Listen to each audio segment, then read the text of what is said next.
आप सभी का स्वागत है आज की वीडियो में। और आज की वीडियो में जो टॉपिक रखा गया है दोस्तों, वो है livestock development program in India. यानी कि भारत में कौन कौन से ऐसे प्रोग्राम है पशुधन के लिए, पशुधन विकास के लिए, और कौन कौन से कार्यक्रम चलाए जाते हैं, उसके बारे में आज चर्चा करेंगे। ठीक है। और इम्पोर्टेंट क्या है वो हम आपको बताएंगे। तो दोस्तों, जितने भी डेवलपमेंट प्रोग्राम चलाए जाते हैं लाइव स्टॉक के लिए, नोट कर लीजिएगा, एक थंब रूल भी है। जितने भी लाइव स्टॉक डेवलपमेंट प्रोग्राम या कोई भी प्रोग्राम चलाया जाता है, वो कहीं ना कहीं विकास की दृष्टि से चलाया जाता है, ताकि जितने भी पशुधन है उनका विकास किस प्रकार से किया जाए, या अगर हम पशुधन की बात करें तो दुग्ध उत्पादन किस प्रकार से अधिक करा जाए। मेन एम यही होता है। ठीक है, कि कहीं ना कहीं पशुपालक को अधिक लाभ मिल सके, ऐसी योजना चलाई जाए कि पशुपालन पालक को अधिक लाभ हो सके।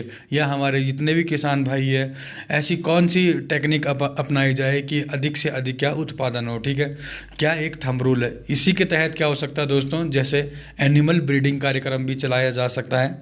ठीक है, ये कई सारी चीज़ें इसमें आता है। लेकिन थंब रूल क्या है, अगर कभी पूछ लिया जाए तो विकास कार्यक्रम मतलब दोस्तों अल्टीमेटली एम है दुग्ध उत्पादन अधिक करना, या कह सकते हैं पशुपालक की आय अधिक करना। इसीलिए प्रधानमंत्री जी ने क्या लॉन्च किया कि किसानों की आय डबल कर दी जाए। किस प्रकार से किसानों की आय डबल कर सकते हैं, वो विभिन्न योजनाओं के द्वारा ही हो सकता है। ठीक है, तो इसी सापेक्ष में हम आपको आज की वीडियो में बताएंगे कि कौन कौन सी स्कीम इम्पॉर्टेंट है और महत्वपूर्ण है, स्पेशली जो पशुधन प्रसार अधिकारी का एग्जाम होने वाला है उसके दृष्टिगत। ठीक है दोस्तों।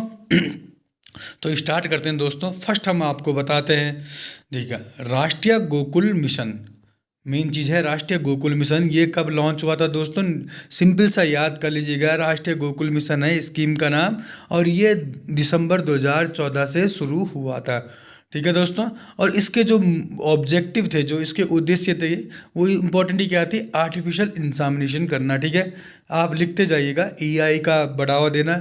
एआई क्यों बढ़ावा देना है, ताकि जो ऐसी हमारी जो इंडिजिनस नस्ल है या भारत की नस्लें हैं, जो हमारी अपनी स्वदेशी नस्ल है, उनका उत्पादन अधिक कैसे कर दिया जाए, किसके सीमेंट से हम क्रॉस कर सकते हैं कि उनका उत्पादन, दुग्ध उत्पादन अधिक हो सके। ठीक है दोस्तों।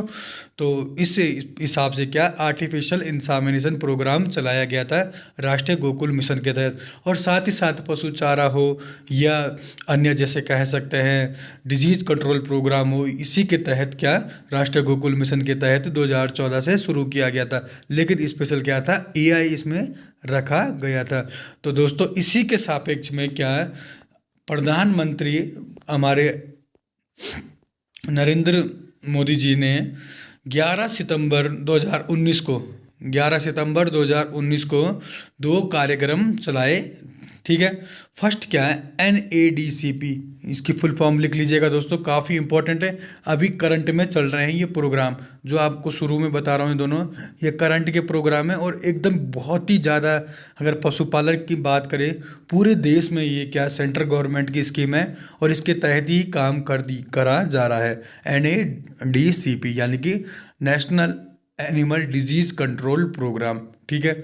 और सेकंड इन्होंने क्या करा, 11 सितंबर 2019 को ही NAIP यानी कि नेशनल वाइड आर्टिफिशियल इंसामिनेशन प्रोग्राम चलाया गया था, यानी कि राष्ट्रव्यापी कृत्रिम गर्भधान प्रोग्राम चलाया। ठीक है, 2000 कब लॉन्च हुई थी स्कीम दोस्तों, याद कर लीजिएगा, 11 सितंबर 2019 को ये दोनों स्कीम एक साथ लॉन्च हुई थी। अब इनके बारे में थोड़ा डिटेल में जान लेते हैं कि ये NADCP क्या होता है और NAIP के अंतर्गत क्या आता है। ठीक है दोस्तों, ये बहुत ही ज़्यादा इंपॉर्टेंट स्कीम है और करंट की स्कीम है। तो चलते हैं दोस्तों, फर्स्ट हम बात करेंगे नेशन वाइड आर्टिफिशियल इंसामिनेशन प्रोग्राम की, यानी कि राष्ट्रव्यापी कृत्रिम गर्भधान प्रोग्राम की। ये क्या था, द्वितीय चरण था। ठीक है, कृत्रिम गर्भधान का प्रथम कौन था, राष्ट्रीय गोकुल मिशन के तहत 2014 में जो शुरू हुआ था। लेकिन ये प्रोग्राम कब लॉन्च हुआ था, ये हमने अब आपको बता दिया है, 11 सितंबर 2019 को लॉन्च हुआ। ठीक है, चलते हैं दोस्तों, NAIP की थोड़ा कुछ जान लेते हैं, इसके तहत होता क्या क्या है। तो पशु नस्ल सुधार कार्यक्रम, ये क्या है दोस्तों, एक पशु नस्ल सुधार कार्यक्रम है। आर्टिफिशियल इंसामिनेशन में मैंने आपको पूरी वीडियो बताई है, किस प्रकार से करते हैं, क्या करते हैं, ये हमने आपको बता दिया है, वो आप जाके देख लीजिएगा अगर आपको। और साथ ही साथ एनिमल ब्रीडिंग प्रोग्राम भी हमने प्रोग्राम बोले, या फिर आपको एनिमल ब्रीडिंग किस प्रकार से करते हैं वो हमने आपको बता दिया है। तो पशु नस्ल सुधार कार्यक्रम ये लॉन्च हुआ 1 अगस्त 2020 से, और 31 सितंबर 31 जून यानी कि मई को 2021 तक ये प्रोग्राम चलेगा। 20 से और 31 मई 2021 तक ये कार्यक्रम चलेगा। ठीक है, आप देख लीजिएगा इसको।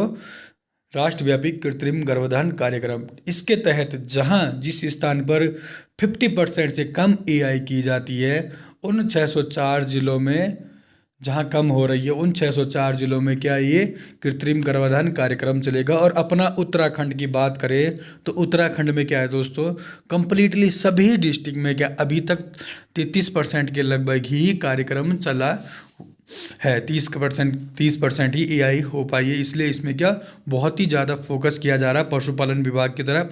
और साथ ही साथ एक केंद्र सरकार की स्कीम है, तो स्पेशली इसमें कार्य चल रहा है। देखिएगा, थोड़ा राष्ट्रव्यापी कृत्रिम गर्भाधान कार्यक्रम की थोड़ा और जानकारी जानते हैं। तो उत्तराखंड के सभी जिलों में क्या करी जा रही है, संचालित की जा रही है। ठीक है दोस्तों, और प्रदेश में कुल 6.6 लाख पशु गर्भित, यानी कि जो टारगेट दिया गया है वो प्रत्येक टारगेट क्या, कुल 6.5 लाख पशु एटलीस्ट गर्भित होने चाहिए एआई के माध्यम से, कृत्रिम गर्भाधान होना चाहिए। और प्रत्येक ग्राम में 100 पशु, पहले क्या टारगेट रखा गया था कि 100 पशु एटलीस्ट तो हो ही प्रत्येक ग्राम में, लेकिन अब कोई इसकी सीमा नहीं है, कितने भी कर सकते हैं। लेकिन ये करंट में क्या है, तो पशुपालकों को यह सुविधा सामान्य वीर्य हेतु निःशुल्क। 2 प्रकार के वीर्य हमने आपको बताया, सीमेन, एक सेक्स सॉर्टेड सीमेन है, और एक नॉर्मल जो मतलब फीमेल भी हो सकता है और मेल हो सकता है, लेकिन सेक्स सॉर्टेड सीमेन में क्या फीमेल ही होगा। अल्टीमेटली एम क्या होता है पशुपालक की, बछिया प्राप्त हो। ठीक है, तो उसके तहत बछिया के लिए क्या करना पड़ेगा, 100 रुपये शुल्क देना पड़ेगा। ठीक है दोस्तों, लेकिन अगर सामान्य नॉर्मल वीर्य की बात करें तो वो निःशुल्क है, पशु सेवा केंद्र में हो सकता है और पशु चिकित्सालय, और साथ ही साथ जो कृत्रिम गर्भाधान और सेंटर होते हैं, जैसे वाइफ के थ्रू हो सकता है या अन्य कोई हो सकता है, तो उसके थ्रू आप कृत्रिम गर्भाधान करा सकते हैं अपने पशु का। अगर सेक्स सॉर्टेड सीमेन की बात करें तो 100 रुपये के शुल्क में करेंगे, जबकि इसका वास्तविक मूल्य कितना है, 1150 रुपये है, 1150 रुपये। ठीक है दोस्तों, तो ये क्या था दोस्तों, कुछ झलकियाँ समझ सकते हैं आपकी। देखिएगा, वर्तमान में उत्तराखंड राज्य एआई की कवरिंग कितनी है दोस्तों, नोट कर लीजिएगा। एआई कवरिंग कितनी है, 33% है, और जिसे प्राप्त करने का लक्ष्य कितना है, 50% रखा गया है। इसीलिए उत्तराखंड के सभी जिलों में ये कार्यक्रम चल रहा है। और मेन फोकस हमने बताया कि 2022 तक किसानों की आय दुगुनी करनी है सरकार का मेन ऑब्जेक्टिव, तो उसके तहत भी ये कार्यक्रम चलाए जा रहे हैं कि किसानों की आय दुगनी किस प्रकार से हो सके। तो दोस्तों ये क्या था, फर्स्ट हमने आपको बताया नेशन वाइड आर्टिफिशियल इंसामिनेशन प्रोग्राम चलाया जा रहा है, 1 अगस्त 2020 से लेकर 31 मार्च 2021 तक चलेगा। ठीक है दोस्तों, ये फर्स्ट हमारा कंप्लीट हुआ नेशन वाइड आर्टिफिशियल इंसामिनेशन प्रोग्राम। और ये किसके तहत, ये द्वितीय चरण है, फर्स्ट किसके तहत है, राष्ट्रीय गोकुल मिशन के तहत था। और जो ये किसके द्वारा लॉन्च की गई, प्रधानमंत्री नरेंद्र दामोदर दास मोदी जी के द्वारा 11 सितंबर 2019 को ये दोनों स्कीम चली। चलते हैं दोस्तों थोड़ा आप सेकंड NADCP की तरफ, यानी कि national animal disease control programme की तरफ, कि इसकी झलकियाँ भी थोड़ा देख लेते हैं, इसकी झलकियाँ क्या क्या सीन है। तो दोस्तों NADCP का मतलब, कहने का मतलब अगर हिंदी में बोला जाए, राष्ट्रीय पशु रोग नियंत्रण कार्यक्रम है। ये भी मोदी दामोदर दास नरेंद्र दास मतलब हमारे प्रधानमंत्री मोदी जी के द्वारा किया गया।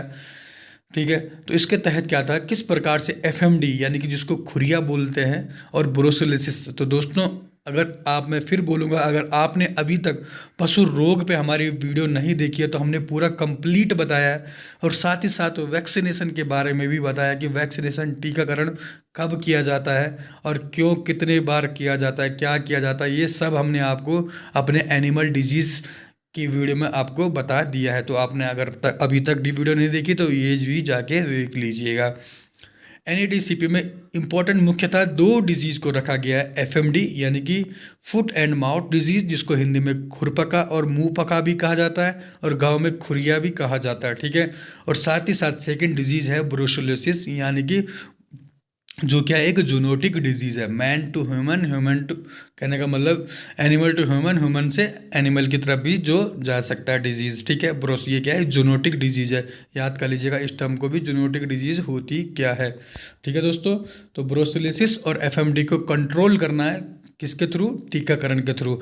इसी के तहत अभी हाल में क्या चल रहा है दोस्तों, एफएमडी का कार्यक्रम चल रहा है। अगर आप अपने आसपास पशुओं को देखें या आप आसपास देखें तो पूरी पशुपालन की टीम इसमें काम कर रही है और एफएमडी चल रही है, घर घर जाके कर रही है। और सरकार की तरफ से क्या है, फ्री ऑफ कॉस्ट इस बार रखी गई है एफएमडी से बचाव के लिए, ठीक है। एफएमडी सीपी यानी कि foot and mouth disease control programme चलाया जा रहा है। Foot and mouth disease control programme जिसमें वैक्सीनेशन, टीकाकरण किया जाता है। और फुट एंड माउथ डिजीज़ होती क्या दोस्तों, ये भी हमने आपको एनिमल डिजीज़ में कंप्लीट पढ़ा दिया, तो आप उसको भी देख लीजिएगा, ठीक है।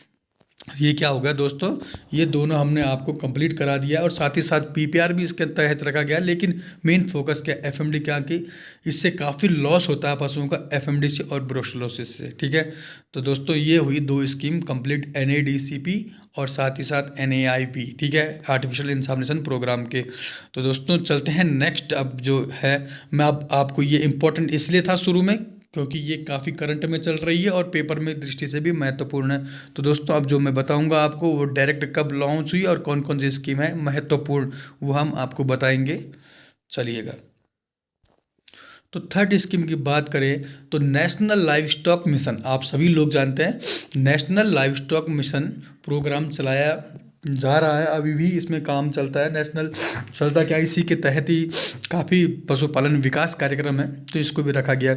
इसको क्या कहा जाता है, वाइट रेवोल्यूशन। अगर आपने अभी तक वाइट रेवोल्यूशन के बारे में नहीं पढ़ा तो इसको ज़रूर पढ़ लीजिएगा। ये वाइट रेवोल्यूशन होता क्या, ऑपरेशन फ्लड इसका नाम भी दिया गया है, ठीक है। इसको सब स्कीम कहा जाता है, किसकी, वाइट रेवोल्यूशन की, नेशनल लाइव स्टॉक मिशन को सब स्कीम भी कहा जाता है। और जितने भी पोल्ट्री यूनिट इस्टेब्लिशमेंट की जाती है नेशनल लाइव स्टॉक मिशन के तहत की जाती है, बैकयार्ड पोल्ट्री हो, बैकयार्ड मतलब जैसे आप लोग जान रहे हैं, हमने पहले भी बताया जितने भी हमारे पहाड़ों में लोग घर आ रखे हैं तो उनको चूजे वितरण किए जा रहे हैं, तो वो दोस्तों national livestock mission NLM के तहत ही की जा रही है। पशु चारे की व्यवस्था हो, पोल्ट्री यूनिट की स्कीम हो या कोई अन्य स्कीम हो, काफ़ी सभी इसमें आती है नेशनल लाइव स्टॉक मिशन के तहत, ठीक है दोस्तों। मदर पोल्ट्री हाउस की बात करें, ये सब इसके तहत आती है। तो national livestock mission launch हुई दोस्तों, कब हुई थी, अप्रैल 2019 में हुई थी। सब स्कीम है रॉयल सिंस 2000 अप्रैल से इसको क्या कहा जाता है, सब स्कीम कहा जाता है। लॉन्च कब हुई, इस्टेब्लिशमेंट, ये आप जाके कमेंट सेक्शन में जाके कमेंट जरूर करिएगा, नेशनल लाइव स्टॉक मिशन कब लॉन्च हुई, कमेंट सेक्शन में जाके कमेंट जरूर करिएगा। और एक और बात है, कमेंट सेक्शन में जो क्वेश्चन पूछे जाते हैं आपस में डिस्कस कर लीजिएगा, आंसर देने की कोशिश करिएगा। कभी कमेंट किसी ने किया है कि सर ये तो आप जाके अपनी तरफ से भी उनको एक आंसर दे सकते हैं। चलते हैं दोस्तों नेक्स्ट जो है की विलेज स्कीम। ज़्यादा डिटेल में हम नहीं जाएंगे क्योंकि डिटेल में जाएंगे तो आप लोग ज़्यादा कंफ्यूज होंगे, तो बस नॉर्मल याद कर लीजिएगा, मात्र पशुधन प्रसार अधिकारी का एग्जाम है। तो की विलेज स्कीम देखो, जिसको कहा जाता है मूल ग्राम योजना भी कहा जाता है। और ये कब लॉन्च हुई दोस्तों, ये 1950 यानी जब हमारा दोस्त देश स्वतंत्र हुआ था उसकी जो फर्स्ट ये हुई थी उसके तहत ही ये हुआ था 1950 में, ठीक है दोस्तों। की विलेज स्कीम 1915 में हुई थी। अब चलते हैं नेक्स्ट जो 5, लैब टू लैंड प्रोग्राम, आपने देखा होगा लैब से खेतों तक कैसे किसी भी स्कूल को पहुंचाया जाए, कार्यक्रम को पहुंचाया जाए, उसके तहत ही ये स्पेशली चला था। लैब में तो हमने कुछ बना दिए, एआई कृत्रिम गर्भधान के लिए हमने सेमेन तैयार कर लिया, लेकिन किस प्रकार से इसको एक्चुअल में फील्ड में इम्प्लीमेंट करें, ये प्रोग्राम लैब टू लैंड के तहत आता है। और ये कब हुआ दोस्तों, 1979 यानी कि 1979 में आईसीआर के द्वारा ये प्रोग्राम चलाया गया। नई तकनीक को खेतों तक पहुंचाया जाए, या कोई बीज भी हो सकता है या कोई सीड भी हो, मतलब आप लोग समझ सकते हैं किस। और लेकिन अब लैंड टू लैंड और लैंड से लैब भी पहुंचाना भी बहुत ज़रूरी है, चलते हैं नेक्स्ट, क्या है एग्रीकल्चर टेक्नोलॉजी मैनेजमेंट, इसको क्या कहा जाता है, आत्मा भी कहा जाता है हिंदी में, कृषि तकनीक प्रबंध एजेंसी, केंद्र सरकार के द्वारा पूर्णतः, और 10% आई थिंक राज्य सरकार भी इसमें इम्प्लीमेंट अपना पैसा लगाती है। तो ये लॉन्च हुई थी 6 नवंबर 2005 को हुई थी आत्मा, ठीक है, agriculture technology mission agency. Next है दोस्तों किसान क्रेडिट कार्ड योजना, इसको भी आप नोट कर लीजिएगा, अगर आपने अभी तक पढ़ा नहीं तो आप जाके इसको भी सर्च मार लीजिएगा, ज़्यादा है नहीं, बस इसको थोड़ा लिख लीजिएगा। किसान क्रेडिट कार्ड भी योजना चलाई जाती है, और पशुपालन भाइयों को भी ये कार्ड दिया जाता है, जितने भी हमारे पशुपालक भाई लोग हैं। नेक्स्ट चलते हैं प्रधानमंत्री फसल बीमा योजना, PMFBY, ये हुई दोस्तों 13 जनवरी 2016 को लॉन्च हुई थी। रबी, खरीफ, नकदी, बागवानी जितने भी फसल है उनके तहत फसलों को बीमा दिया जाता है। किसी प्रकार से ओलावृष्टि ज़्यादा हो गई या बाढ़ आ गई या किसी के तहत भी फसल का नुकसान हो जाए तो बीमा दिया जाता है, ठीक है। उसी प्रकार से नाबार्ड की योजना भी है, तो नाबार्ड की योजना के तहत भी क्या ऋण दिया जाता है, ठीक है दोस्तों। चलते हैं आप थोड़ा नेक्स्ट स्कीम की तरफ, जो पेपर की दृष्टि से महत्वपूर्ण है। तो दोस्तों एक बीमा तो हमने आपको पशुधन, एक चलता है पशुधन बीमा योजना, ठीक है, जिसमें क्या पशुपालन विभाग की तरफ से पशुओं का बीमा कराया जाता है, और नॉर्मल शुल्क लगता है, मुश्किल से मतलब कहने का मतलब 30% भी है उनको अप्लाई नहीं, मतलब बहुत ही कम शुल्क में पशुओं का बीमा हो जाता है। तो पशुधन बीमा योजना भी सरकार की तरफ से चलाई जा रही है। चलते हैं दोस्तों नेक्स्ट क्या है, Uttarakhand state sheep goat and rabbit farmers cooperative federation limited Dehradun के तत्वाधान में इनके द्वारा क्या चलाया जा रहा है, एक न्यू क्या किया गया, मीट प्रोडक्ट किया गया, जिसको हिमालयन रीजन की बकरी के द्वारा, जिसको बकराव मीट कहा जाता है। बकराव किसको जाता है, हिमालयन गोट की जो मीट होती है ना दोस्तों, ठीक है, उसको बकराव मीट कहा जाता है। क्या पता पेपर में टपक जाए, कौन जानता है। और इसको देहरादून साइड अगर आपने देखा हो तो इसके तहत क्या है, गाड़ियों में व्हील, मीट ऑन व्हील्स, ठीक है, गाड़ी में क्या मीट दी जा रही है। और ये लॉन्च हुई थी 7 अक्टूबर 2020 के द्वारा, किसके द्वारा, Uttarakhand state sheep goat and rabbit farmer cooperative federation limited Dehradun के द्वारा हुआ था। लेकिन पेपर में सिंपल सा याद कर लीजिएगा, हिमालयन रीजन की एक जो गोट है, बकरी है, उसके द्वारा जो मीट होता है प्राप्त, वो बकराव कहा जाता है। और बकराव मीट क्या, मीट ऑन व्हील, यानी कि गाड़ी पे दिया जाता है। नोट में आपको एक चीज़ बता दूँ, ये तो आप सभी लोगों ने कर दिया होगा, नाबार्ड के बारे में आपने खूब पढ़ लिया होगा आई थिंक, वाइट रेवोल्यूशन भी आपने खूब पढ़ लिया होगा, और साथ ही साथ ग्रीन रेवोल्यूशन के बारे में भी आपने पढ़ लिया होगा। उम्मीद करते हैं आप सभी लोगों ने ये पढ़ा होगा।